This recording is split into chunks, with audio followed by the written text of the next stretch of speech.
Dragon Arisen. Dragon Curse Series Book 3. By Mia Hall. Chapter 1. Lily.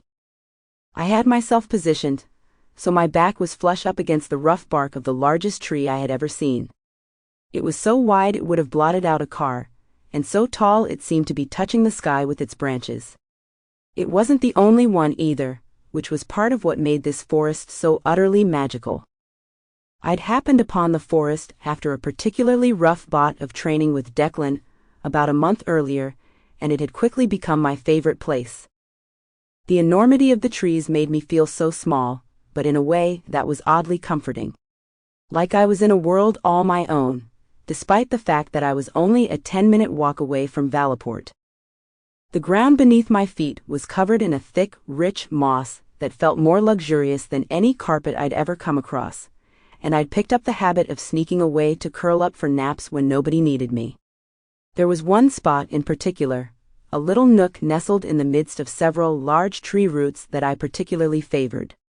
It was peppered with tiny white flowers I'd never seen on Earth, just one of many new things I'd had to get used to over the past 3 months. 3 months.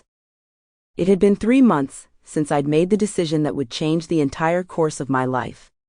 3 months since I had used myself and my future as the leverage I needed to help bring my mother to safety. In less than a year, my life would change in a way I would never be able to take back. Even now, it hardly felt real, and thinking about it made my chest feel like someone had just filled it with lead. I sank to the ground, all of the fun in the game of hide-and-seek I'd been playing with Declan pretty much gone.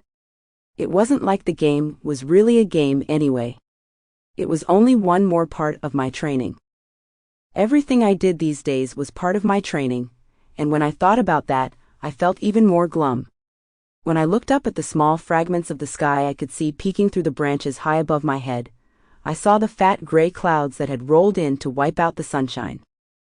Even the sky knew I was feeling conflicted. Lily. You can come out now. That was very good. I'm impressed, really. Speak of the devil, I muttered to myself, then instantly felt guilty for calling him a devil. It wasn't exactly his fault I'd agreed to marry him. It had been the only decision I could make, the only way to try and help my mother out of the blood contract created by Declan's father. Talk about a lot of responsibility. And it wasn't like it was the only thing I had to worry about.